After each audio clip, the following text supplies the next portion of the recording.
ତାକୁ ଦେଖି ଆସିଛି, ଆକର୍ଷିତ ହେଇଛି, ସିଏ ମୋତେ ସ୍ୱପ୍ନେଇଛି, ପୁଲକିତ କରିଛି ବିମୋହିତ। ସିଏ ଠିଆ ହେଇଛି ଆକାଶ ସହ ମୁହାଁମୁହିଁ, ଚେର ଲମ୍ବି ଯାଇଛି ଅତଳତଳ ପାତାଳକୁ। କେଉଁ ଦଧିଚିଙ୍କ ହାଡ଼ରେ ତିଆରି ତାର ମଞ୍ଜ ଯେ, କେତେ ଝଡ଼ ତୋଫାନ ବାତ୍ୟାରେ ପାଣିଚାଏ ବି ନଇଁ ପଡ଼ି ନାହିଁ କେତେବେଳେ, ଆଲୁଳାୟିତ କେଶ ଉଡ଼ୁଛି ପବନରେ। ତପସ୍ୟାରେ ସ୍ଥିର ସନ୍ନ୍ୟାସିନୀ ପୋକକୁ ଡାକୁଛି ଆ, ପକ୍ଷୀକି ଡାକୁଛି ଆ, ସାପକୁ ଡାକୁଛି ଆ, ନେଉଳ ଗୁଣ୍ଡୁଚିଙ୍କୁ ବି ଡାକୁଛି ଆ। ସମସ୍ତଙ୍କ ସହାବସ୍ଥାନ ପାଇଁ ଯୋଗେଇ ଦେବ ଛାତିର ନିରାପଦ ଭୂମି, ସମସ୍ତଙ୍କ ଆଧାର ପାଇଁ ଝରେଇ ଦେବ ଦେହର ରସ।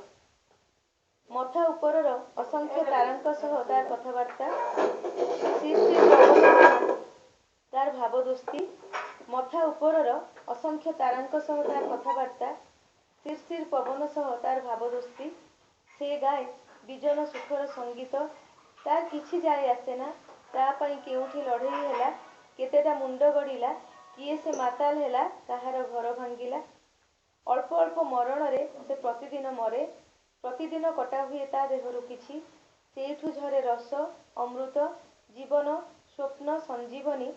ସୂର୍ଯ୍ୟ, ଚନ୍ଦ୍ର, ତାରକିତ ଆକାଶ, ମିଠା ମହୁର କୋମଳ ଗାନ୍ଧାର ଏବଂ ହଜିଯାଏ ଦୀର୍ଘଶ୍ୱାସ, ଅଭିଶାପ, ଆର୍ତ୍ତନାଦ ଓ ଅନ୍ଧାର ରାତି ବିସ୍ମୟର।